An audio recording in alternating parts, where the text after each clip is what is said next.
नमस्कार, मी सुहास दिवसे, जिल्हाधिकारी पुणे। काल रात्री मावळ, मुळशी, बोरवेल्ला आणि खेड, जुन्नर, आंबेगाव या घाटमाथ्यावर खूप मोठ्या प्रमाणावर पाऊस पडलेला आहे।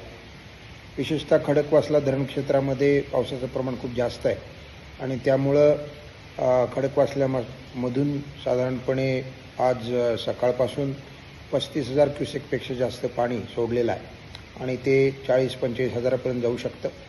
फ्री कॅचमेंटमध्ये देखील खूप पाऊस असल्याकारणानं पुण्यामधील, पुणे शहरातील काही भाग, विशेषतः सिंहगड रोड, बावधन या परिसरामध्ये जो सखल भाग आहे तिथं पाणी शिरण्याची शक्यता आहे आणि या पार्श्वभूमीवर आम्ही जिल्हा प्रशासनानं खेड, जुन्नर, आंबेगाव येथील घाटमाथ्यावरील जी गावं आहेत त्या गावातील शाळा, मावळ, मुळशी, बोरवेल्ला, खडकवासला, पुणे शहर आणि पिंपरी चिंचवड शहरामधील सर्व शाळांना आम्ही सुट्टी जाहीर केलेली आहे।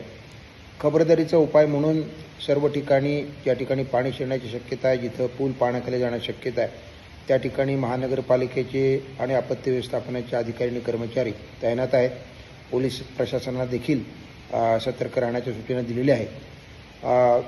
पुणे आणि पिंपरी चिंचवड परिसरामध्ये पावसाच्या पाण्यामुळं आपण ट्रॅफिकमध्ये सुद्धा अडचणी येऊ शकतात, त्यामुळं शक्य असेल तरच आपण घराबाहेर पडा।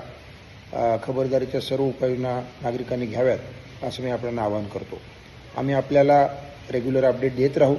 येत्या 24 तास पुणे शहर, पिंपरी चिंचवड आणि घाटमाथ्यावरील सर्वच तालुक्यांना रेड अलर्ट आपण दिलेला आहे आणि त्यामुळे तेथील सर्व नागरिकांनी आवश्यक ती उपाययोजना किंवा खबरदारी घ्यावी आणि सावध राहावं अशी मी सर्वांना विनंती करतो। धन्यवाद।